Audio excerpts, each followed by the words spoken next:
आज आप यहाँ पर जो आज आपने प्रेस कॉन्फ्रेंस बुलाया है, क्या वजह, क्या कारणों की वजह से आपने आज बुलाया है?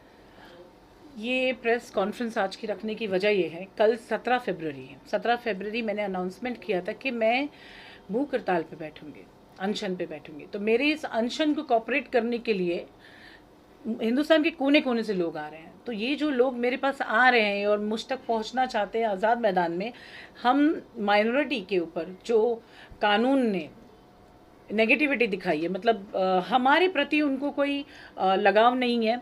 वो भी, हम भी इस देश के नागरिक हैं। मैं बात कर रही हूँ माइनॉरिटी मुस्लिम कम्युनिटी की। मेरे पास में 2 मर्डर केस है। एक की विक्टिम मेरे बाजू में बैठी विक्टिम की मदर, जिसमें 15 साल की बच्ची मर गई, जो कि 15 माले से बिल्डिंग से गिर के मरी है। उसकी मौत अभी तक एक मिस्टीरियस डेथ स्टोरी है। पुलिस ने कोई एफआईआर नहीं लिया। एक ये मैटर। दूसरा ये मैटर, जो एक 17 साल का लड़का बांद्रा ईस्ट के रेलवे ट्रैक के पास से, उसको जिस आदमी ने मारा, उस आदमी जो मारता हुआ, जो वो अक्यूज था, उसको विक्टिम के सगे छोटे भाई ने देखा। ये दोनों केस को रजिस्टर करवाने के लिए पिछले 8-10 महीने से मैं बहुत परेशान हूँ। अब ये विक्टिम की मदर का स्टेटमेंट हुआ पुलिस स्टेशन में। स्टेटमेंट कब हुआ? जब हमने लास्ट, हमारा आप भी लोग सब सामने आए थे, प्रेस मीडिया वाले। तो हमने जो प्रेस कॉन्फ्रेंस की, उसके बाद में जब मिड डे में और प्रेस जनरल में, जनरल प्रेस में, तो ये दोनों आर्टिकल्स जब आए, पुलिस थोड़ा अपना काम करना शुरू किया। उन्होंने क्या काम करना शुरू किया? उन्होंने स्टेटमेंट लिया विक्टिम की मदर का। तो क्या आपका स्टेटमेंट कौन से पुलिस स्टेशन में हुआ? अगलीपाड़ा। आगरीपाड़ा। आपसे स्टेटमेंट लेते वक्त कैसी बात की गई? हमारे से वेस्ट लेने के बाद बोल रहे हैं कि तुम्हारे को क्या शक है? हम कहे कि मेरे बच्चे के साथ मर्डर हुए हैं। जो मैं बयान लिखा रही हूँ, बयान तुम लिखो, और जो बयान लिखा रही हो, बयान मेरे कॉपी में, इसमें बुक में भी लिखाना हुआ, उस पर लिखो। हाँ। तो नहीं, जो बोलेगी वही लिखूंगी। हम कहे ठीक है जाइए। अच्छा, वो जो बोलेंगे वो लिखना है आपको, लिखवाना है आपको। जो जो हम सवाल पूछेंगे। कौन थे साहब, कौन थे जिन्होंने आपका स्टेटमेंट लिया? गायकवाड़, आगरीपाड़ा पुलिस स्टेशन से। आज का प्रेस कॉन्फ्रेंस लेने की वजह यह है कि एक विक्टिम का फैमिली इधर बैठा है, दूसरे विक्टिम की फैमिली बीमार हो गई है। ये वही विक्टिम की फैमिली है जिसका 17 साल का बच्चा, मिस्टीरियस डेथ नहीं बोलूंगी, अ प्रॉपर मर्डर। एक आदमी एक बड़ा सा पत्थर लेके एक लड़के के मुंह पे मारता है और वो लड़का डूब जाता है। अगले दिन उसकी लाश जो है बांद्रा के अलावा वो माहिम के रेती बंदर, वहाँ के समुद्र के किनारे मिलती है। 3 पुलिस स्टेशन का इसमें इन्वॉल्वमेंट। एक हुआ निर्मल नगर पुलिस स्टेशन, सेकेंड हुआ माहिम पुलिस स्टेशन, जहाँ पर वो डेड बॉडी मिली थी। क्योंकि निर्मल नगर इसलिए क्योंकि लड़का वहाँ का रेसिडेंट था। सेकेंड जो जहाँ पे डेड बॉडी मिली थी वो थी माहिम पुलिस स्टेशन। तीसरा शाहू नगर पुलिस स्टेशन, जहाँ पे इनके स्टेटमेंट्स हुए थे। अब पुलिस को जब हमने आरटीआई लगाए और अपील की कि उस लड़के का मर्डर केस अब तक फाइल क्यों नहीं हुआ है, तब जाके पता चल रहा है कि वो एक्चुअली ट्रैक पे होने की वजह से सेंट्रल गवर्नमेंट को एक केस जाता है, रेलवे पुलिस सेंट्रल गवर्नमेंट। तो हमने उसकी अपील की। तो अब डीसीपी, पता चल रहा है 9 नंबर डीसीपी वो केस नहीं देखेंगे, टाउन से जोन नंबर 1 के देखेंगे। आज प्रेस कॉन्फ्रेंस रखने की सबसे बड़ी वजह है, जो कल मैं आंदोलन करने वाली थी उसका मुझे पुलिस ने कोई परमिशन नहीं दिया अभी तक। अब पुलिस ने परमिशन क्यों नहीं दिया? ऐसी क्या बात है कि उनको इतना लगता है कि मेरे अनशन पे बैठने पे या तो देश में कुछ ना कुछ नया आएगा? अगर मुझे मर के जाना, I am ready for it, but मैं इतनी आसान मौत नहीं मरूंगी। तो जिन ऑफिसर्स ने, जो अथॉरिटी इसमें कनेक्टेड है इन दोनों मर्डर केसेस में, इसमें जो ऑफिसर्स का इन्वॉल्वमेंट है, मैं इनके खिलाफ कोर्ट के दरवाजे खटखटाने जा रही हूँ। आज की प्रेस कॉन्फ्रेंस का सबसे बड़ा मुद्दा, I am filing a petition against those officer who are connected state with this case. जो स्टेट कनेक्टेड है, क्योंकि चलो आपने एफआईआर नहीं की, मैं स्टार्ट करती हूँ जीरो से। ये दोनों डेड बॉडीज फैमिली को पुलिस वालों ने दी है, आरोपी की फैमिली ने नहीं दी है, पुलिस वालों ने डेड बॉडी दी। तो आई start from the zero. Dead body किस ऑफिसर ने दी? आपकी बेटी की डेड बॉडी आप लेके नहीं जा रहे थे, आपको जबरन लेके जाने बोला गया, नहीं तो मुर्दा में क्या अनाथ में जला देंगे, यही बात बोली गई थी जी। तो ये ले गई अपनी बेटी की डेड बॉडी, तो किसी ऑफिसर ने दी है ना। I start from you officer. उस लड़के की डेड बॉडी जिस ऑफिसर ने दी, I am start from you officer. मैं पिटिशन तुम लोगों के खिलाफ फाइल करूँ कि तुम लोग ने एफआईआर क्यों नहीं की। क्या मुंबई पुलिस को ऐसा लगता है कि मुसलमान का बच्चा मरा, तो आपके पास इतना टाइम नहीं कि आप एक एफआईआर लॉन्च करो, उसके ऊपर आप इन्वेस्टिगेशन करो कि बच्चे मरे कैसे? आपको एफआईआर का मतलब पता है? मैं उन अधिकारियों की बात करूं जो इस दोनों केसेस से स्टेट कनेक्टेड है। आपको एफआईआर का फुल फॉर्म पता है? First information of report. आप एक पीड़ित का स्टेटमेंट लेते हो, ये पीड़ित की माँ है, ये कंप्लेनर है इस केस में, ये स्टेटमेंट मैंने नहीं लिया है, ये पीएसआई गायकवाड़ ने स्टेटमेंट लिया है आगरीपाड़ा पुलिस स्टेशन में। मैं आप लोग को डेट बता दूं, 1 जनवरी 2023। अभी आप मुझे बताइए, ये कोई एनसी करवाने नहीं गई थी, ये स्टेटमेंट देने गई थी अपनी बेटी के मर्डर केस का। जिसमें स्टेटमेंट के आखिर में लिखा है साफ साफ, मेरी बेटी को मार दिया गया, मेरी बेटी के साथ रेप यानी बलात्कार जैसी ऐसी चीज हुई है। एक 15 साल की बच्ची सेक्सुअली एक्टिव कैसे थी, इसका जवाब मुंबई पुलिस देगी। जब इस औरत का आपने स्टेटमेंट लिया तो आपको ऐसा नहीं लगता स्टेटमेंट के बाद में आपको एफआईआर इमीडिएट फाइल करनी है? 16 दिन तक भी अभी आपकी कौन सी इन्वेस्टिगेशन चालू जो एफआईआर के पहले हो रही है? मेरे को मुंबई पुलिस से एक ही बात पूछनी है। फर्स्ट इन्फॉर्मेशन ऑफ रिपोर्ट का मतलब होता है आपको पीड़ित ने आके कंप्लेंट दी, आपने कंप्लेंट फाइल की एज पर दी एविडेंस कि उसके पास क्या एविडेंस है कि किसी ने उसे मारा, गाली दिया, उसको हर्ट किया, उसको लूटा, उसको फ्रॉड किया।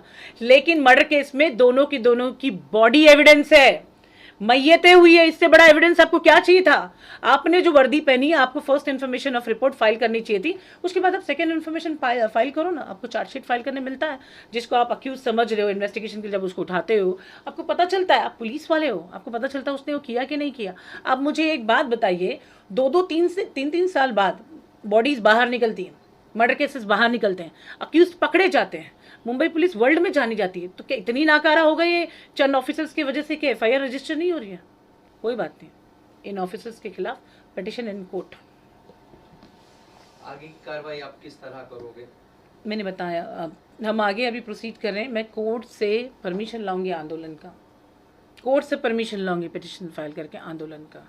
क्यों मुझे आज़ादी नहीं दी जा रही है आज़ाद मैदान में बैठ के अपनी आवाज़ में लोगों को समझाने की कि आपको अभी कोई दूसरे दल देख लो। हम मुसलमानों की प्रॉब्लम क्या मालूम, हमारे बीच में यूनिटी नहीं है, एकता नहीं है, एक की तकलीफ बाकियों का तमाशा, ये हिंदुस्तान का रीति रिवाज हो गया है। जब तक मेरे तो समझ में नहीं आ रहा है, लड़कियों के साथ में कुछ होता है तो लोग कैंडल जला के उसका शोक जताते हैं, शोक जताते। यहाँ पे एक बच्ची मर के चली गई, इन्होंने प्रोटेस्ट किया पुलिस स्टेशन के बाहर जी। आपके कितने लोगों को अरेस्ट किया गया? 10 आदमी को। 10 आदमी औरतें थे उसमें के सारे जेंट्स थे? जेंट्स भी है, औरत भी 5-6 औरत भी थी। उसको 12 बजे रात में छोड़ दिए गए। औरतों को छोड़ा गया, आदमियों को केस में डाला गया। यानी इन्होंने आंदोलन किया, देख लो इस केस की रोशनी, इन्होंने आंदोलन किया कि मृतक बच्ची के फेवर में एफआईआर लो। बच्ची मरी कैसे, तो एफआईआर किस चीज का लिया गया? पुलिस स्टेशन के बाहर खड़े होकर धरना करने का 353 का एफआईआर लिया गया, 353 का एफआईआर। पुलिस के काम में बाधा डालना, गवर्नमेंट के काम में बाधा डालना। आप मेरे को बताइए, या तो आपके अक्यूज फैमिली के साथ में रिलेशंस बहुत अच्छे हैं, या आपकी कानूनन जो सैलरी है उसका वजन कम है। घबराइए मत, सब कुछ नहीं खरीदी और बिकती है। मेरी यूएसपी ये है कि जो केस मैं लेती हूँ तो मेरे लिए वो ये अटल बात होती है कि मुझे उसको इंसाफ दिलाना है। वो अटल है, अटल। मेरी मांग सिर्फ एक है कानून से, we want justice in both the murder cases. एक विक्टिम का फादर सामने आना बंद कर दिया, दूसरी विक्टिम की मदर यहाँ बैठी है स्टेटमेंट लेकर हाथ में, जो पुलिस का रिकॉर्ड किया हुआ है। 16 दिन लगते हैं एक स्टेटमेंट पे काम करने। आपको एफआईआर की कॉपी, गवर्नमेंट का पेपर है, गवर्नमेंट का पेपर है, वो पुलिस स्टेशन, वो पेपर, वो सब कुछ गवर्नमेंट को बिलोंग करता है, which is maintain by public and we are the public. इसमें ये लेके पेपर पर लिख के बोल रहे कि आपको जहाँ जाना है जाइए। अच्छा, जिसको दिखाना है पेपर दिखाइए, हाँ। जिसको लाना है उसको लेके आइए। क्या है ना, मेरे पास इतना टाइम नहीं है। इस केस में तो आप खुद कंप्लेनर हो, जी। आपको जाना है। सुहान मर्डर केस में कंप्लेनर मैं हूँ। जब आज से 6 महीना पहले उसके फादर को दिया हुआ सबमिशन जैसे ही पुलिस स्टेशन पहुंचा, उसने यह आके बताया, मेरे पास रिकॉर्डेड है, उसने आके मुझे बताया कि मैडम मैं एफआईआर नहीं कर सकता। मैंने पूछा क्यों? सुन रहे हैं आप पत्रकार साहब? अब सारे पत्रकार महोदयों को मैं बोलूँगी, इस कैप्शन को आप प्रॉपर मीडिया में बताएं कि ताकि जनता को पता चले कि एक पीड़ित के फादर को कैसे बुला के धमकाया गया कि अगर तू कंप्लेंट के लिए गया या बांद्रा वेस्ट वाली मैडम के पास गया तो हम तेरे पे एफआईआर करके तेरे को अंदर डालेंगे। तो मुझे उसने एक अपना सबमिशन दिया है, सुहान के फादर ने, सलमान शेख ने, कि मैडम मैं ये केस खुद फाइल नहीं कर सकता, मैं चाहता हूँ कि मेरे बच्चे को इंसाफ दिलाने के लिए आप ये लड़ाई लड़े, क्योंकि पुलिस के दबाव में मैं ये काम नहीं कर पाऊंगा। दूसरा, ना मैं पढ़ा लिखा हूँ, ना मुझे कानून की नॉलेज है, और मैं चाहता हूँ कि आप मेरे बच्चे को इंसाफ दिला। तो ऐसा सबमिशन मैं ऑलरेडी ले चुकी हूँ, और उस मर्डर केस में मैं खुद एज अ कंप्लेनर स्टैंड हो रही हूँ। और आप लोगों को मैं बता दूँ कि उस मर्डर केस में मारता हुए बंदे को देखा गया है, विटनेसेस है उस केस में। तो कैसे आप क्या समझते हैं? आपकी बेटी की मर्डर केस में आपकी बेटी पागल थी? नहीं, कुछ प्रॉब्लम थी? कोई प्रॉब्लम नहीं। रात को कितने बजे बात हुई थी आपकी बेटी? 11 बजे रात में हमारे से लड़के का हमारे से बात हुई। मतलब तुम्हारी बेटी को कोई प्रॉब्लम नहीं थी, तो वो 15 माले से खुद नहीं कूद सकती थी? नहीं। आप लोग मानते 15 माले से कोई हवाई और उसको नीचे फेंक दी? मेरे रोंगटे खड़े होते हैं। बेशर्मी के नकाब पहने हुए उन ऑफिसर्स को नंगा करने के लिए प्रेस कॉन्फ्रेंस है। कल नहीं बैठ रही हूँ मैं अनशन पे जब तक मुझे कोर्ट अनुमति नहीं देता, बिकॉज मैं ये षड्यंत्र करने वाले कुछ करप्टेड ऑफिसर्स का दिमाग में अच्छी तरह जानती हूँ कि बिना परमिशन ये बैठे अनशन करने के लिए, तो देश का माहौल ख़राब करने, देश को आवाम को भड़काऊ भाषण देने, इन सब चीज़ों के ऊपर वो एलेज करेंगे कि मेरी गलती है विदाउट परमिशन में बैठी। तो ऐसा नहीं होगा। अगर आपके पास दिमाग है तो शायद दिमाग मैं भी लेके चलती हूँ। और मेरा करियर है ना बेदाग है। जितने दाग जिन ऑफिसर्स ने लगाए वो अभी भी कोशिश में कि कितना कुछ कर पाए, कुछ नहीं कर पाओगे।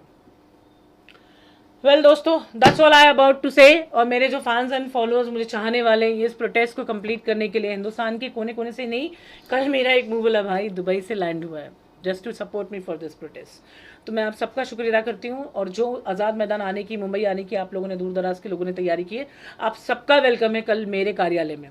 आप मेरे कार्यालय में आ सकते हैं, मुझसे मिल सकते हैं, रूबरू हम बैठ के बात कर सकते हैं। और कौम के ठेकेदारों को मेरा एक इन्विटेशन है, अब तो भी उठ जाओ।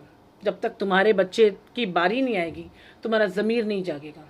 चाहे आप नेतागण हो, आप पॉलिटिशियन हो, आप एडवोकेट्स हो, या आप हाउस वाइफ हो, आप कोई भी लेवल के बिजनेसमैन हो, आप चीज़ समझ लो, जब तक आपका बच्चा नहीं मरेगा आपके कान में जू नहीं रहेंगी। आपको ऐसा लगता है इस देश में माइनॉरिटी को दबाना इतना आसान हो गया है। मैं अकेली मुसलमान बच्ची हिंदुस्तान में जो मैं आवाज़ उठा रही हूँ। कल देखती हूँ कितने लोग आते हैं, कितने नेता, कितने पॉलिटिशियन, कितने लोग। और मैं सिर्फ ये नहीं बोलूँगी कि मुसलमानों को आना है, हर वो इंसान जिसको लगता है कि वो एक क्रांतिकारी है, वो एक सोशल वर्कर, वो सोशल वर्क जैसा काम करता है, कल मैं उन लोगों को एक्सपेक्ट करूँगी इंशाअल्लाह ताला। वकील साहब, एडवोकेट मिश्रा हमारे साथ में जुड़े हुए हैं। मिश्रा जी, आप ये बताइए हम कब तक प्रोसीड करेंगे 156(3) के लिए, ये मर्डर केस के, plus petition against the officers? 3-4 दिन में। दोस्तों, अगली बाइट हम ज़रूर देंगे पब्लिक के सामने पिटिशन फाइल करके। इन ऑफिसर्स को जिनको पगार मिलती है काम करने की, ना करते हैं, तो इनको हम कोर्ट बुलाएंगे, इंशाअल्लाह ताला इनसे जवाब लेंगे। खुदा हाफिज़ दोस्तों, दुआ में याद रखें।